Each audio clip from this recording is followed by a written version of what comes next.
السلام عليكم ورحمة الله.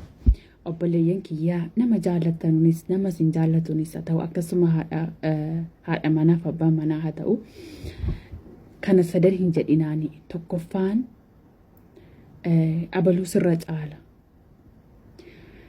أبلو كان هجتي جرأتي ما فكسان هجتين أبلو وانا كنا قد إجراءتي ما الفا وانا كنا ينقدين إن جدنا با مناخيتين إيرا بيرا راتي فارستي أكسو محاد مناخيتين اسمو إن جدين دوبرتي بيرا راتي فارستي يعني نيان كان كي وانتي أتي برباد ديف أكسي وانسانا هجتوف يوكا مو أكني وانسانا هجتوف يوتا إلي غرو جتشي خنا فيدمون كان كي يوكا جتشي خنا فيدمون إسا أكاني سيميدا أكان إسا ميد أجتشو فكينيا في غافا أتي dubartiin tokko akka dhiiraa abaluu sana hin taatu akka abbaa manaa abaluu sana hin taatu gaafatti jette sammuu isaa keessatti qabata jechuudha. Qabatee abbaa sanaa wajjin wal bukkeetti madaalee akkamittiin isa caalaa yookaan immoo anarra dabarfattee isa laaltee kan jedhu abbaa manaatti dhagahamuu ni danda'a jechuudha.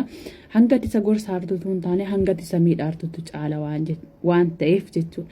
Kanaaf of eeggachuun barbaachisaadha. Fakkeenyaaf yoo waan tokko argitee inni siif hojjetu ta'e utuu waan akkanaa goote natti tola utuu waan akkanaa goote na gammachiisaa jedhiitii ittimi yoo itti hin barbaadde waan san. Lammaffaan ani yeroon qabu amma fakkeenyaaf nam tokko silkii ilaalee waan sana achirraa ilaaluu dhumaan waan isiin itti muu dhufte tokko ani yeroon qabu isiis ta'e jechuudha.